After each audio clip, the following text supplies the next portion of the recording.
In this video, we're going to be going over marketing fast track. Now, marketing fast track, this video is for anybody who wants to grow their business. My name is Sharez. This is a page where I teach about business. I teach about faith. I teach about how to manifest, be, do, or have anything you want. And I teach you how to master the dynamics of a relationship through human nature, primal psychology. Now, this is the business series of business engineering. Now, understand this, is that this video is for anybody who's looking to grow their business. You could be a brand new entrepreneur, or you can be a seasoned entrepreneur. You could be a brother, or you could be a sister. It does not matter. And I understand that there's different levels of business sophistication amongst the audience. So regardless of what I teach, it is going to be taught in the most simple way possible. Now, what are we going to be going over in this video? Well, we already broke down who is this for. It's for you. If you're still watching this video, you should still be here. The next is we're going to be going over the common pitfalls people make when it comes to marketing. Okay? These are major mistakes, big red flags. Avoid them at all costs. Do not pay the dummy tax. Do you know what the dummy tax is? When somebody else has experience and they've gone through the reps and they have failed, you need to learn from that person, because that failure that they experienced was a failure that you should not repeat, because you should be able to just jump over their bridge where they achieved the failure and just get to the success right away.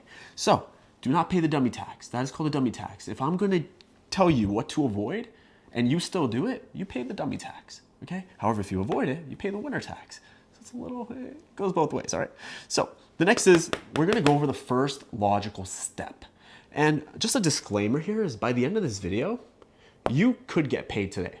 I've set this video up in a way where you can make money by the end of this video. You really can, as long as you apply what I'm about to teach you.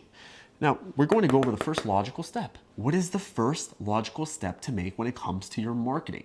Okay, a lot of people get this confused. This is a big error that I'm going to talk about in our pitfall section. Next, we're going to go over messaging.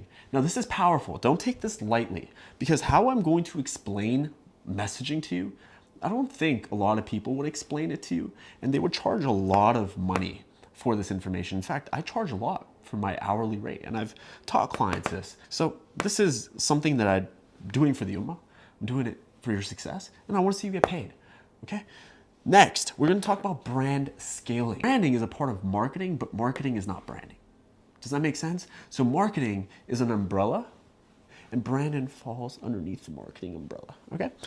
Next, we're going to be talking about how to get paid. Okay, so let's get started on this. Some of the common pitfalls is that, no, you do not need a website. Okay, you do not need a website. You do not need, some sort of logo. You do not need your branding to be on point. Okay, you do not need all this. You do not need all this to start. And this is a major mistake people make in their marketing right off the bat. They say, well, all the big companies got the nice branding. They got the nice logo. They got a great website. Well, the big companies actually took the first logical step that I'm about to explain to you. They didn't just jump to the branding. It looks like the reason why they get all the clients and the customers because of their website or their logo or their brand. But that's all a part of the illusion, my friend. That is all a part of the marketing play. The marketing play, it starts from one point and it ends at another point. So yes, this is important because we're going to be talking about brand scaling. However, it's definitely not the first logical step when it comes to marketing. Every single one of my businesses that has gone through the roof in revenue, in profit, has done amazing numbers, were the businesses where we took the first logical step and where we did not focus on website, logo, brand first. Period. We don't need to do all this. And none of the big companies do it either. It doesn't matter if it's a big company, small company, little company. No successful business starts with this. And I'm reiterating this a few times because I need you to understand the seriousness of this. And here's the dummy tax that you have to pay attention to. I made this mistake. 6 months I spent building a brand. The logo was fairly quick, got that done in like a week. The website, 6 months. All right, it was all part of that big brand thing, and a product that nobody really wanted to buy. And that takes me to the next thing. The major pitfall is not y'all. I don't know how I turned into a cowboy there all of a sudden. All right, so a lot of people make this mistake where they throw products into a marketplace and try to sell it when nobody wants it. It is like you have a wall and you're trying to throw tomatoes at that wall, trying to make it stick, but nothing sticks. For some reason, there's oil on that wall and all the tomatoes just fall off. It just doesn't stick. You can't be throwing products into the marketplace if nobody wants that product. And this is why it's important to watch shows like Shark Tank. You'll see on Shark Tank that ideation is actually not what makes money, okay? Ideation does not equal money. It just doesn't, okay? Ideation is great. It's the first part of the creative process of building a business and marketing, all right? But ideation is definitely not it's not the reason people buy.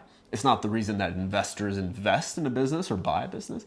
Who cares about ideation? So a lot of people are like, oh, I got the next Uber in my mind, or I have this idea, or I have that idea. It's great to discuss ideas, by the way. Without ideas, we wouldn't be who we are. However, if you want to make money, you got to make sure those tomatoes are sticking to the wall and that whole wall is red, okay? So we're not focused on ideation. Now, what makes money is something called product market fit. Now, this is where a lot of things are going to start to click. And if you're somebody who took any sort of marketing class or you have ran a business successfully, you would know what this is. Now, product market fit is your ability to find a product that fits in the market. Wow, that wasn't rocket science, right? It's in the name, product market fit.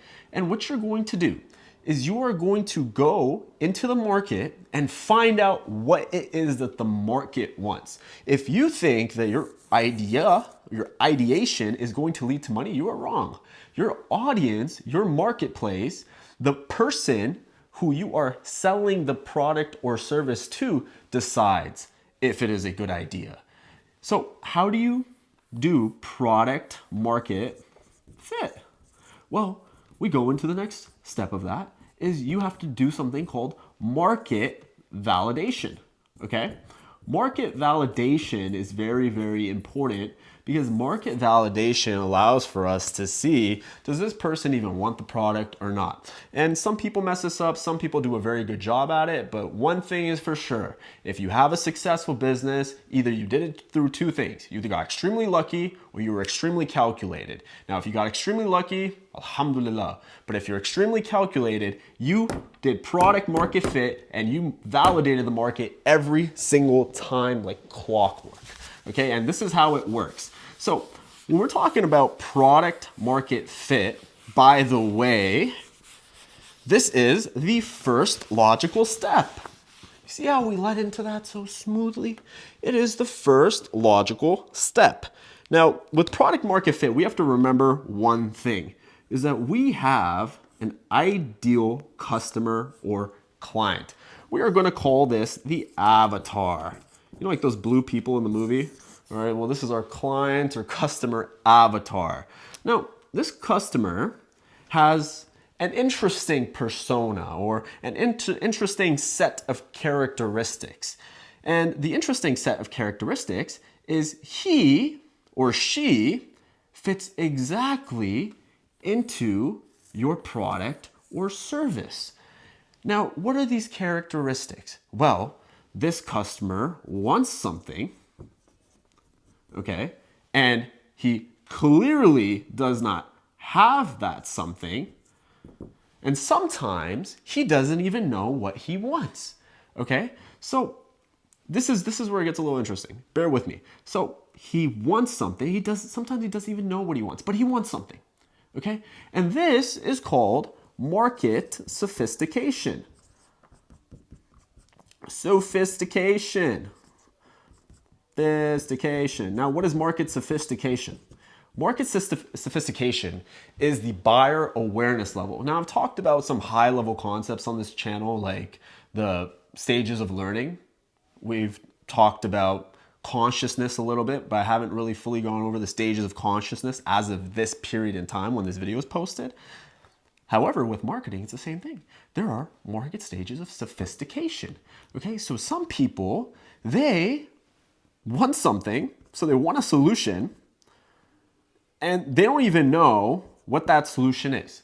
Sometimes people don't even know that they have a problem, and they don't know that there's a solution for it, right? Sometimes people, they don't know they have a problem, but they're very aware of the solution, okay? And for the solution, we're gonna do a little prize box right here, okay? So this is the interesting thing about market sophistication, is that your ideal client, they want something in their life, okay? Or sometimes they don't even know they want something in their life. With market sophistication, what's gonna happen is, depending on how good your messaging is, you can get somebody from not even knowing that they have a problem and then leading them to your solution. You can have somebody who didn't even know that they had a problem and take them to a solution that they didn't even know existed. And then you can have somebody who knows that they have a problem and take them to your solution. Do you understand how that works, right? So the first logical step is to understand who this person is, because you are going to be building a product or service around this person. Now, this person has a very specific set of characteristics. They want something, and because they want something, they have a problem. Because nobody really wants something unless they have some sort of missing desire, unless they have some sort of desire that has not been fulfilled. It's like you're thirsty and you want water. It's like you're hungry, you want food, okay? So this person wants something, and they have a problem, and they feel some sort of way about that problem. And because they feel some sort of way about that problem, they want to get that problem solved. So our goal is to basically figure out how this person actually wants to have their problem solved. That's why we solve for product market fit, because we might have an understanding of how this person may want his problem solved, and we might do a good job at creating it, and that's where luck comes in. But in reality, this person is better fit to tell us what his problem is, how that problem makes him feel, and what type of solution he or she actually wants. And this is how it works, okay? So what we're going to do with market validation is we are going to call or get in front of the individual, survey the individual, and ask them very important questions in order to understand who they are, so that we can package some sort of product or service offer and put it in front of them strategically, okay? Does that make sense? Are you picking up what I'm putting down? Now, here are some of the questions that we're going to be asking this individual. The first thing is we always need to find out what it is that they want. What is their biggest desire, okay? So we're gonna find this individual, okay? And I'm going to make this very simple. Is, let's say you want to have a beauty business for women, you go ask women this. If your service is for a specific type of woman, maybe she's overweight, you go ask the overweight women this. If your specific person is skinnier women, you go ask the skinnier women. If your specific audience is Pakistani or Indian women or Desi women, you go ask the Desi women, depending on their age, their demographic, okay? So the first really thing is not even the want, it's finding out who the demographic is, right? Find out the demographic of who it is you're trying to survey here. Demo, graph, okay, whatever. We're gonna do the demo, all right? This is not a spelling contest. We wanna get rich, we don't wanna be right, okay? Anyways, the point is you get the demographic and then you find out what the demographic wants. You ask them, what is your biggest desire when it comes to this? So if you're trying to put a beauty product in front of them, then you ask them, what is your biggest desire when it comes to your looks? All right, maybe it's a health product, and the same question is relevant. Maybe we're looking at a business. This is B2B. So you go and let's say it's a consulting business. You go to the consulting business and you're going for consulting businesses that consult online. So you go to this demographic and you ask them, hey, what is your biggest problem right now in the business? What is your biggest bottleneck right now in the business? And when you go and ask them, they will start to tell you what it is that they want to fix. Or you ask them their goals of what they want to achieve, and then you ask them what it is that's stopping them from getting it there. So it could go both ways here, right? So you can either jump right to the problem or you can ask them the goal first, okay? So what is the biggest bottleneck in your business? You can go there, or you can be like, hey, what is your biggest goal this year? So maybe their goal is to increase revenue 25% quarter over quarter, which means that every 3 months they want to make 25% more money than they did the previous 3 months, okay? So maybe that's what they want to do. So you go to them and be like, all right, cool, well, what's stopping you from actually doing that? And then they're gonna tell you the bottleneck. So you can jump the gun and go, right? It depends on the relationship. It depends on who this person is and how did you get in contact with them? Was it in person? Was it over the phone? Was it through email? However, you're trying to collect your data, okay? Then from there, you have to ask them the emotions, because remember that people do not take any decision truly out of logic. There is always going to be emotion attached, okay? And people will only buy to solve some sort of emotional lack. This could be something as simple as, I feel a little overwhelmed because I don't get to spend enough time with my family because I'm working all the time, and therefore I would need more systems in my business. And this could be a CEO saying that, or the head of a department saying that. You could find that stuff out, because that's the stuff that's really going to make them sign on. That's the stuff that you say on a sales call. That's the stuff you say in your marketing messages, because those pain points, those emotional wounds, those internal frustrations are what's actually going to make them buy, because they're trying to solve that, not truly trying to solve some logistical issue. Every logistical issue is attached to an emotion, and a smart marketer, smart salesperson, smart psychologist will figure it out, and they will dig for that, and you have to dig for that, okay? So when we find out the emotion, that is where we finally get the target that we want. And when we find out the emotion, we start to build a solution around that emotion and back it up by logic. Okay, are you getting what I'm putting down? Okay, so when we do this, we're basically asking them questions. So here's what we're gonna do. I'm gonna give you a live example of this, of how I did this exactly last year, and what the case study was here. So I had this cognition. The cognition was that because I was an ex-athlete, I played basketball in prep school, that I could help basketball players in some way, shape, or form become successful in their careers and transition from being an athlete to being a strong career individual and having purpose in their life after losing their first purpose, which is basically basketball. And this is something that I went through personally, right? So I had this cognition. I'm like, you know what? I think this would be a fantastic business idea. This could be a really good service to provide ex-athletes to make them successful. I could see the whole thing in my eyes, right? But I wasn't sure if this was the right thing. So I had to go validate my idea from the market, okay? Product market fit. So who did I call? I had a mentee, he's still my mentee. And I called him up, and amazing basketball player, went to Montverde Academy, a bunch of NBA players came out of there. Guys like RJ Barrett went there, Ben Simmons, Scotty Barnes. So a lot of these guys, D'Angelo Russell, these guys went to Montverde. So he was at Montverde as well. And the crazy thing about that is that he was the perfect ideal demographic for me to survey for the market validation, because how much better can it get? Montverde Academy.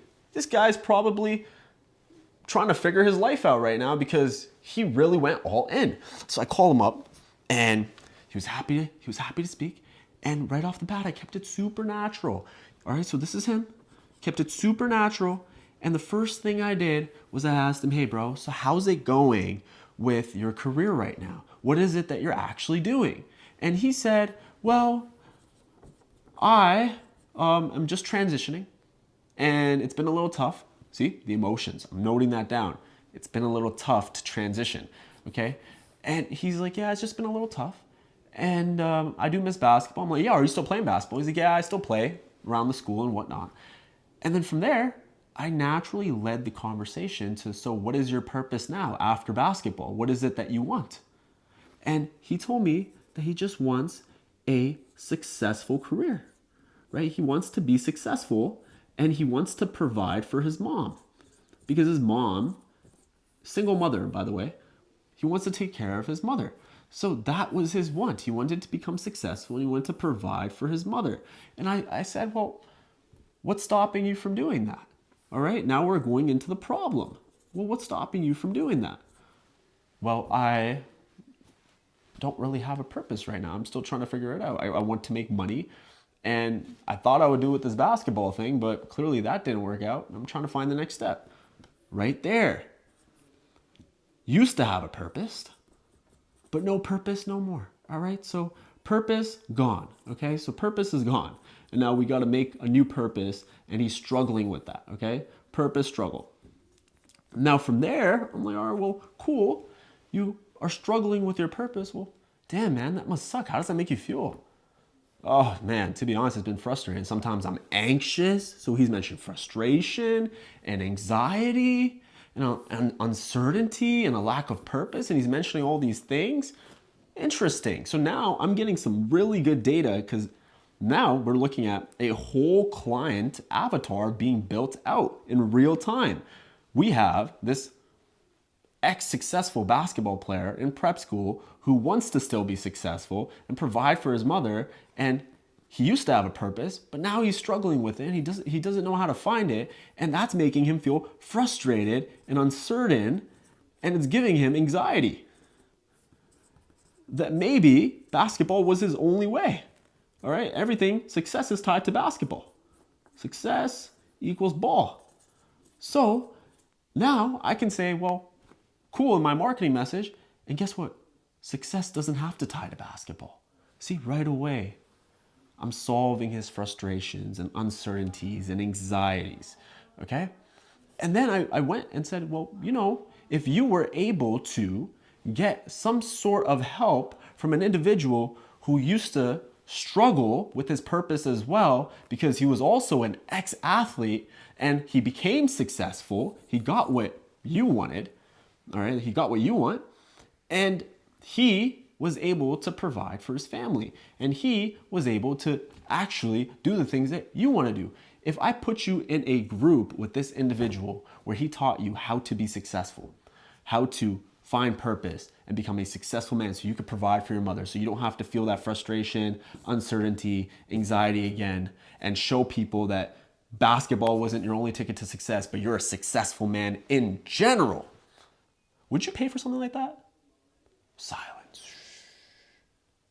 Wait. Bro, to be honest, I think I need something like that. The magic words I was listening for. And how much would you even pay for something like that? Like, would you actually put your money into something like that? How much of your money would you put into that? Well, of course I would put my money into it. I don't know. It would depend. I don't really have that much money right now, but how much would it cost? Great question he asked. And from there, well, if it was something like $100 a month, would you pay for it? Yeah. If I could have some guarantee that I would be successful and make my money back, boom, right there. And let me ask you a quick question. What would you even want in a service like that, besides the things that I already mentioned? Well, I would love to be able to speak to this individual. I would love to be in a group with other people like me. I would love to be able to actually meet with them in person and play basketball with them. He's giving me the whole business himself. Now I have a $100 a month business turning ex-athletes into successful men. This is a business model. You can steal it, by the way. I don't think I'm going to run it. Maybe I will, but I don't believe in competition. I believe in collaboration. If you do it, let me know. You can grow it. Anyways, that's the point, right? So that's what you have to do, is you have to validate the market. Here's where we're going to get really deep into the sauce. We're going to go over messaging. And I'm going to explain this to you in the most simple way possible. And we're going to put your messaging and we're going to structure it in a way where if you put your marketing message out like this and you craft it just like this, I can guarantee you're going to sell a lot of things. Okay. And you're going to speak right to your audience, and they're going to feel heard, and they're going to buy the thing that you want to sell them. Okay. Whether it's a product or a service. So the first thing we need to understand is that we're dealing with an avatar, like we said, right? We got an avatar, and this is going to be a little bit of a reiteration of what I just said, by the way, but it's going to go even deeper than that. Now, this avatar has a want. Okay, now for the example we're going to use for this messaging is somebody who wants to make money. Okay, since this is who you are, probably, if you're watching this video. Now, this avatar wants to make money. Now, why does this avatar want to make money? Because in his life, he has problems, right? He doesn't really have that much money. So he wants to make money. And the problem is he's broke, okay? And because this avatar is broke, he now has to solve that problem. But you see, like I said, the problem is never really about the apparent problem. It's always about the internal problem. So we're going to now take this problem and turn it into different categories for your messaging. So the first type of problem is going to be the villain. Dun, dun, dun. Now the villain, I want you to think about the movies. Spider-Man, who's the villain? Green Goblin. Batman, who's the villain? The Joker, right? So we have to find the villain of this person. Well, he wants to make money, but his biggest villain, and you decide this, by the way, after the market validation, after you study, you find out who the villain is. Sometimes the villain is a broke mindset. Broke mindset. That is why a lot of people are broke, is because they got the broke mindset. Scarcity, lack of faith. We can go deeper and deeper and deeper into this villain, right? But it's the apparent villain, which is a broke mindset. Now, the next type of problem is an external problem, right? Now, this is a problem that we see on the surface level. The surface level is so interesting because the guy got no money. He got no money. He got bills to pay. He got the people calling him, the bankers. They say they want their money. He got the friends calling. They say they owe him. He is really struggling. And maybe he wants to go to school. All right, he's struggling to pay for his tuition. Damn, this guy is really broke, okay?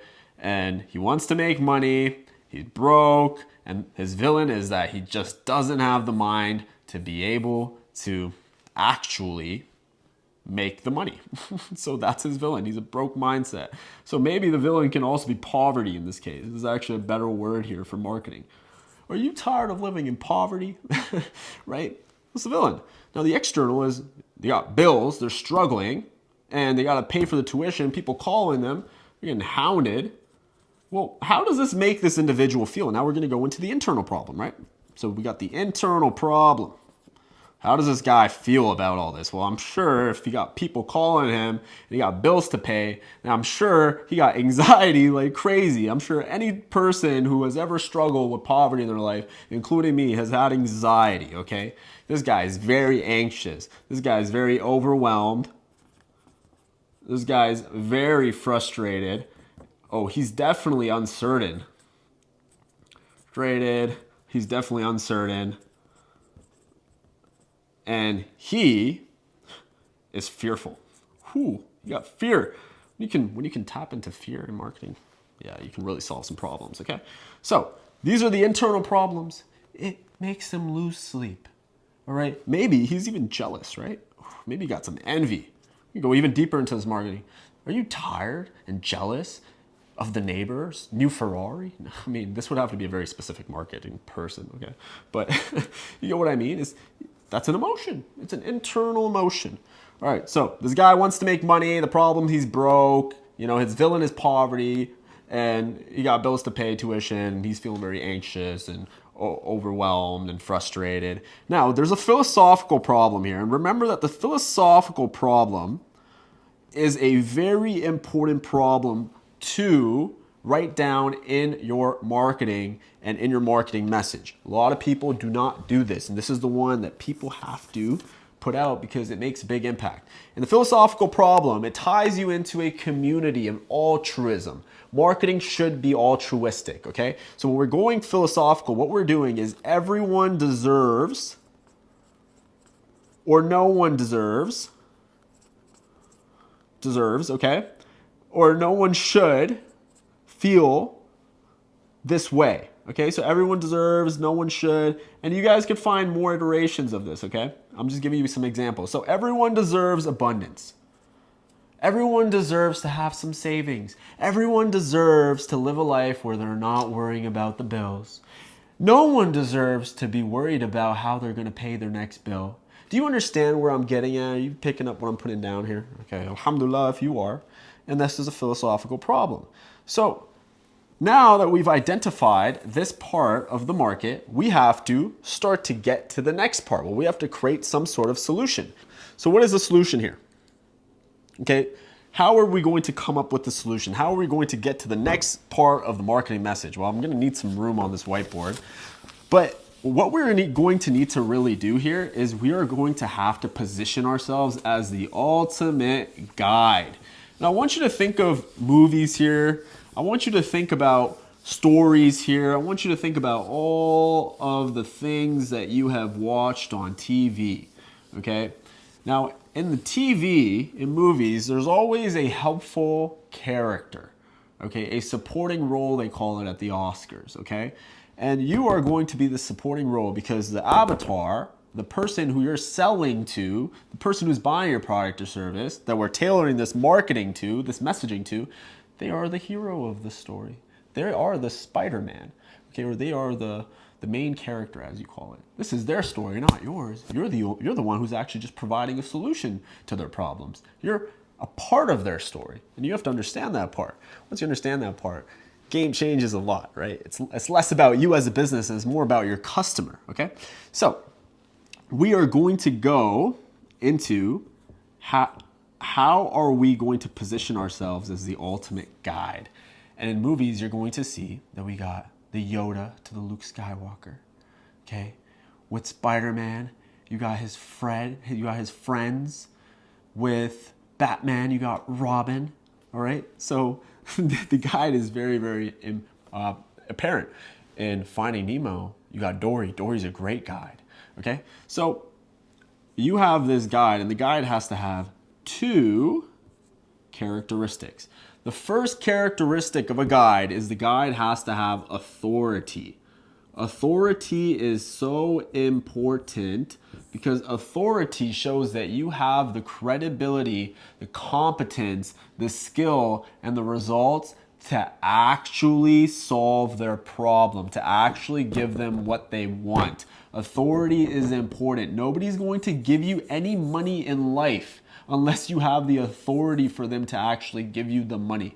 Unless you want to get scammed, or unless you like to be scammed. Really, like you're just going to go give your money to somebody who's not credible to actually solve your problem? Of course not.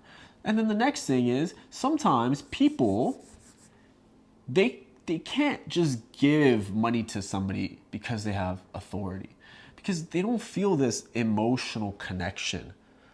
Now, I want you to think about all the places you buy from. You're emotionally invested in these places somehow, right? The reason why we don't shop at Starbucks is because it's associated to some interesting things, right? Wouldn't say it on the internet, but we all know.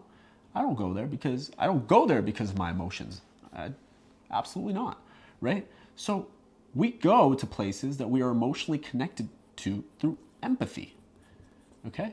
And this is why I get my coffee from the Muslim coffee shops. They're amazing coffee, and it's halal.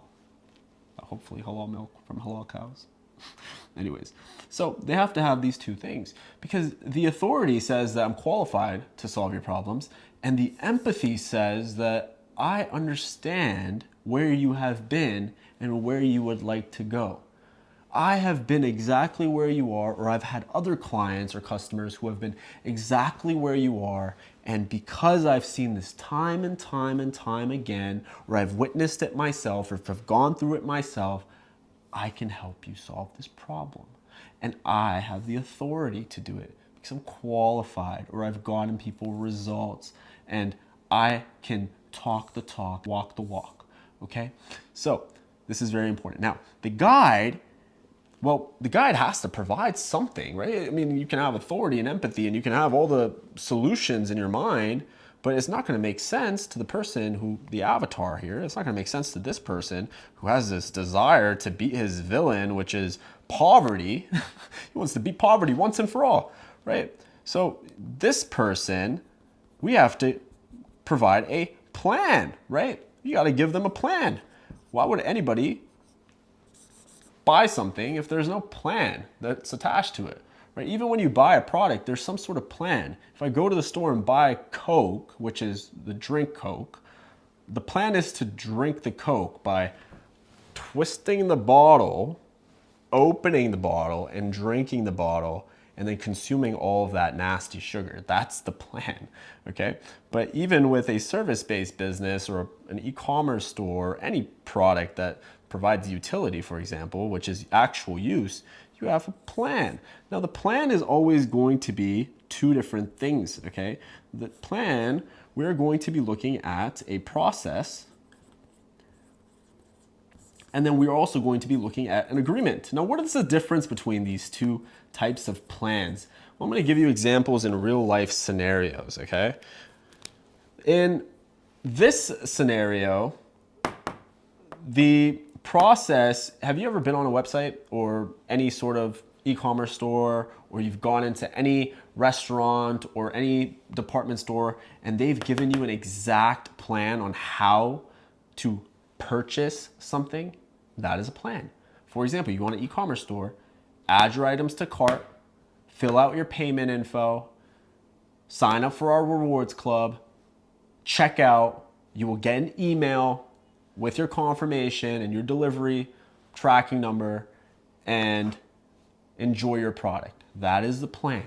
For some other plans, for service-based businesses, for example, fill out an application form, book a call, get on a call with our representative where we're going to break down your exact goals and custom tailor a plan to you to get you to X result.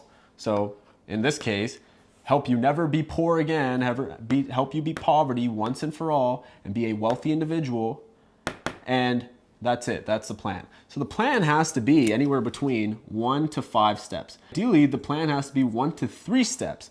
Now with the agreement, it's a little different. Your agreement is your plan to articulate a culture of agreement with them. So the plan here, for example, is, how would I describe this?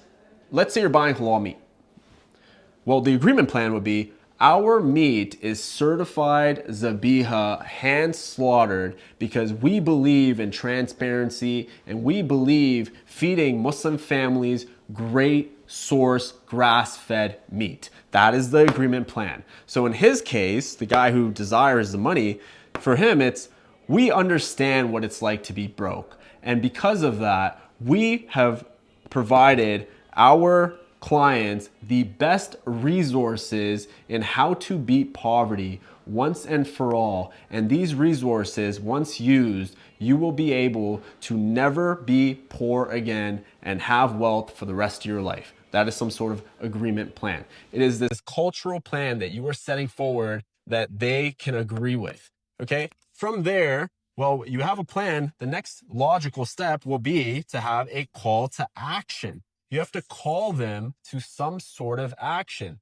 Now, there's two types of call to action. There's going to be a direct call to action, which is where we get into the form of advertising, which is the next part of marketing. It falls in between marketing and acquisition. So you have a direct call to action where you're going to ask them to buy or fill out some sort of form, check out their order. They're going to buy now. They're going to fill out some form. They're going to fill out some application. They're going to actually go into the store, go into our store now. Right? And there's a direct call to action on how they can now purchase the product or the service. The next one is a transitional call to action. So the transitional call to action, basically what this is if someone is not actually 100% sold on your product, which, to be honest, the number for direct response marketing is 1 to 3%. So on average, 1 to 3% of people will convert from direct response marketing, which means when you call them to action, out of 100 people, you have anywhere between 1 to 3 people who will actually buy or apply or go into the store. Okay, and that's a good number that you can count on. With the transitional call to action, we're basically targeting the 97% to 99%. And we could do that by giving them coupons. We could do that by giving them free email lists. We can do that by giving them something that is less in price that they can buy right now, because they might, your product might be more expensive. So you can sell them like an ebook or something, or you can sell them a sample, right? And all they have to do is pay for shipping, for example. So you can do these things to be able to nurture the clients. And anybody who falls from the transitional call to action, so they actually don't opt into this transitional call to action, you can now nurture via email sequences, text messages, and ads. Okay? So that's where content comes in as well. Content comes in when you want to nurture audience as well. Content can have direct call to actions, but there's a whole different psychology to content, which I can teach as well in another video. So if you find videos like this helpful, by the way, this is just a fast track. Okay, I'm giving you what I can right now, but I can go on and on about marketing and stuff you can use in order to take a business from 10K a month to 100K a month, or 100K a month to a million a month to 100 million a month, right? So there's different levels to marketing, and there's different levels to applied psychology when it comes to marketing, which is something that I've worked on in every single one of the businesses that I've either consulted in or own in my own enterprises, okay? So we have the transitional call to action. Then we have to help them avoid failure. So we gotta help them avoid some sort of failure. And if you notice something, is that people usually don't take action to gain something. They take action to not lose something. And this is very, very important. I want you to imagine this. Imagine that you are a man. And it doesn't matter if your sister or brother watches. Imagine you are a man and you see a woman, and she's a Muslim woman, and she's walking with her father, and right away you're like, I want to marry this woman. I don't know why. Gut feeling, this is a woman I want to marry. The reason a lot of men will not go to her father and ask for her hand or even engage in a conversation is because of the fear of rejection. However, if I provided a service saying that I can somehow connect you to the father and help you not get rejected and be able to facilitate a conversation between you and her father, well, I'm helping them avoid failure. And in this case, in this avatar's case that we've already defined, the person who wants to get rich and his villain is poverty, and he's frustrated and jealous and feeling all these emotions, well, for him, avoiding failure is, well, I'm going to help you avoid being broke, okay? And another way that you can help them avoid failure in your marketing messaging is by quite literally being sarcastic in your messaging. And it sounds kind of crazy to say, but it works. So for example, I could say, well, now is your opportunity, direct call to action, to fill out our application for our mentorship where we will help you make more money and not be broke and beat poverty so that you can have certainty and have purpose and feel good and feel wealthy and never have to worry about paying bills and go to your dream school and be able to buy your dream cars and do whatever you want in your life. Well, this could be my direct call to action. And if you don't want to sign up for our program at all, if you don't even want to fill out the application, well, cool. Go be poor. Go be broke. Go worry about how you're going to pay your bills tomorrow. And unfortunately, this aggressive type of messaging actually works for avoiding failure. And from there, what you really have to do is you have to then talk about their transformation. So you help them avoid failure, and then you go to a transformation. So I'm going to help you go from being broke, which is his current state, to becoming a wealthy man. But more importantly, I'm going to help you solve the emotion and go to the positive transformation. So I'm going to help you go from feeling uncertain to certain, or frustrated to excited, or from broke to rich. I'm going to help you feel all of these negative emotions and take them to a positive emotion. I'm going to help you transmutate that and transform that. And because I'm going to help you do that, you are going to now buy this. So how is this going to work? This is going to work by saying, if you are ready to stop being frustrated or kill frustration once and for all, or kill your jealousy once and for all, and finally stop being jealous of the neighbors, and finally feel like you have your own thing going, and finally be able to pay your bills, and finally be able to live in wealth and abundance, and stop living in poverty, click the application now. Otherwise, just keep doing it. And you could keep going. You could keep reiterating this last part. Avoid failure, transformation, avoid failure, transformation. Messaging is very, very powerful. And this is exactly how you can message in order to win. Okay, the next thing is we have brand scaling. Now, this is where your actual branding is going to come.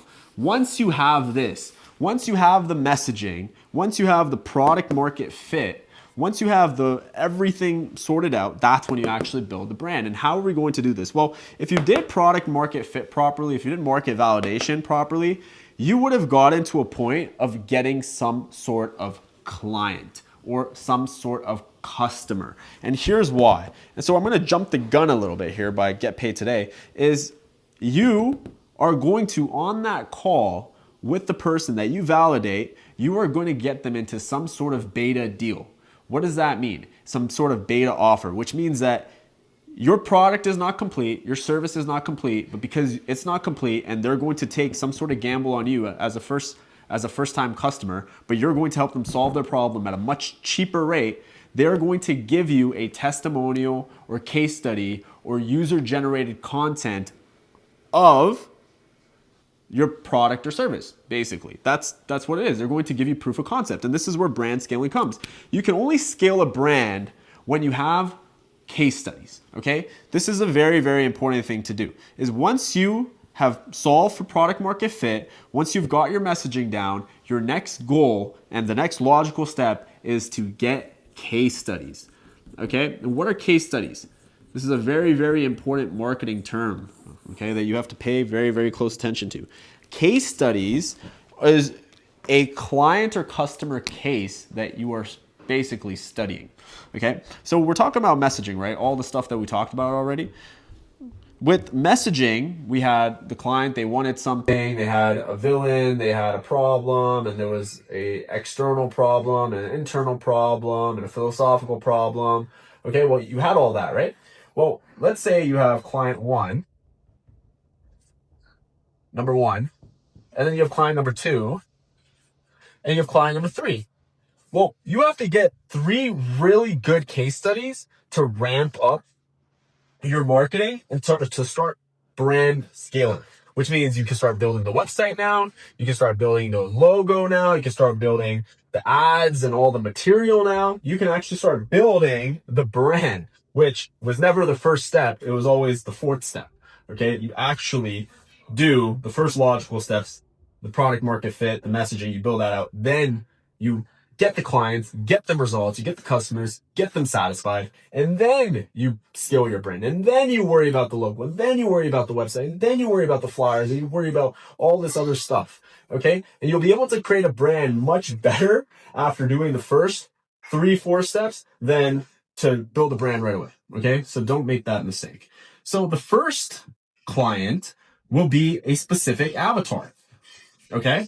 The second client will also be a specific avatar. And the third client will also be a specific avatar. Now, what do I mean by this? Is that, let's say I'm helping people make money. Okay, like let's say that's the offer that we were speaking about before. And we've come up with this. We're helping broke people become rich. Well, the first one could be a single mom, right? Okay. And the second one can be a teenager, right?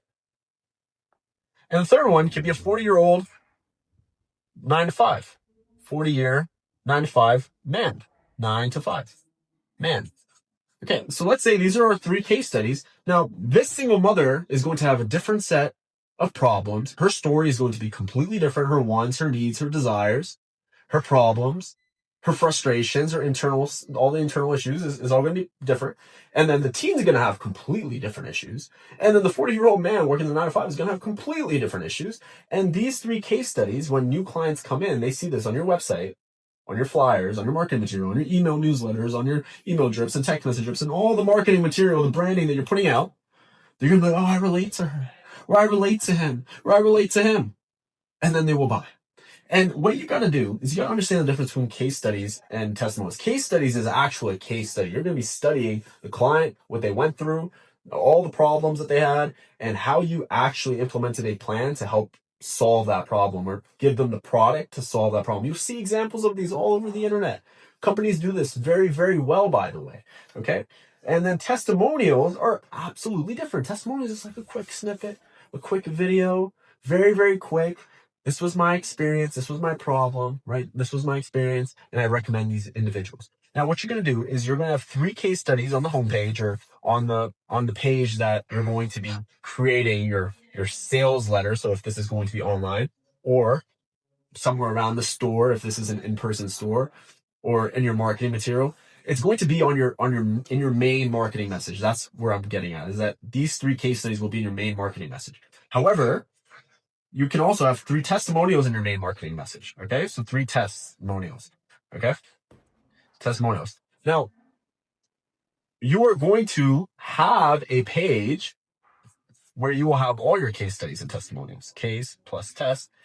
And for one of my businesses, it's kind of funny. I have a page with so many case studies and testimonials when new potential clients see it, especially when we're on sales calls.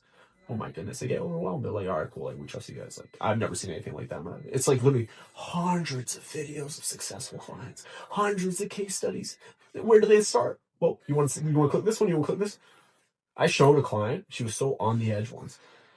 My case study page, and she's like, okay, I'm sold. Let's do it. Paid right there on the spot. This stuff works. Okay, this stuff really, really works. Okay, so this is what you're gonna do, and then you basically build your branding around these case studies and testimonies and the results and the messaging. You build your branding around that, and you're gonna build a much better brand once you understand your avatar, because you're gonna build your brand around it. Okay, so how are you gonna get paid today? Well, this is what you're gonna do to get paid today. Is you're gonna call whoever your target demographic is, get on a text message with them, DM them, go see them in person, and have a friendly conversation. No strings attached. Even if they don't buy something, great, that's fine. You win because you get information, okay? You're gonna have a conversation with them, and you're gonna ask them the questions. The first logical step. You're gonna validate your market. You're gonna find out what exact products or services you can bring to the market right now that people pay for. And when they finally get to the point where they're like, would you pay for something like that? Where you say, would you pay for something like that? And they're like, yeah, I'd pay for something like that. Well, cool. Well, what if I offered it to you at a discount with even higher quality and more personalized experience and more of my time and more of my support? And if it fails for whatever reason, I'll replace it over and over again until it wins, right? But I guarantee that it's going to win. Okay, otherwise, cool, like, I'll just give you your money back. Like, yeah, okay, sure. But in exchange, you can make this study and testimony. That's it. And if they say no, cool, at least you got the data. At least you got the data. But if you ask enough people this, you can get your 3 clients, 3 case studies, 3 testimonials.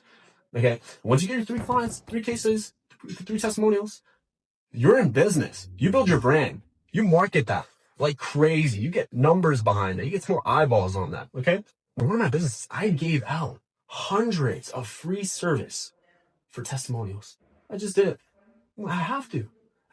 I ate so much cost because I wanted to win so fast. All right? I wanted to win so fast that I was willing to put money behind my case studies. I was willing to give people stuff for free instead of have them pay me. But you know what? Better approach is to get paid, because nowadays, you can go $1,000 service for $500, for $200, right? $5,000 service for $2,500. You can just cut it in half. You can still get paid. Half is still good, okay? Or you can get them to pay you full. If you're really good at sales, by the way, you get them to pay you full and just give them extra service. But they have to get something for being your first set of clients. This is just an ethical move in business, okay? You get the case study and you make ethical moves in business. And that's it. You get paid right now. Pick up the phone and call somebody. I promise you it works. And they'll be happy. When your own avatar tells you what they want to buy, when your own avatar gives you their problems on a silver platter and their messaging on a silver platter and a solution to their problems, and you get them problem aware and solution aware right away, they probably will pay. And most times they do. And even if they don't, because you got the data, you did not waste a single minute of your time. Anyways, that was it. If this was a successful video for you, if this was something you found value in, this is not all marketing. This is just going to get you started. Okay? And even if you were advanced, this probably blew your mind in some areas. Okay? If you like this video, like it. All right, give me feedback. I can't know if I should make more videos on this stuff or dive in deeper into different departments of the business engine if you don't give me feedback, if you don't show me the demand. It's the same thing here. I need to see the demand so that I can supply you the material. And unless I see the demand, I won't be able to do that. All right. And it's a fair ask, right? I hope so. So let me know any questions that you have as well. It takes me about 24, 48 hours, 72 hours to get back to them. The more we grow, I'm going to obviously take more time to get to everybody, but I do try to answer the ones that will have the biggest impact for the rest of the audience. And I can make that promise for sure, inshallah. So may Allah bless you, subscribe to the channel, and I'll see you soon.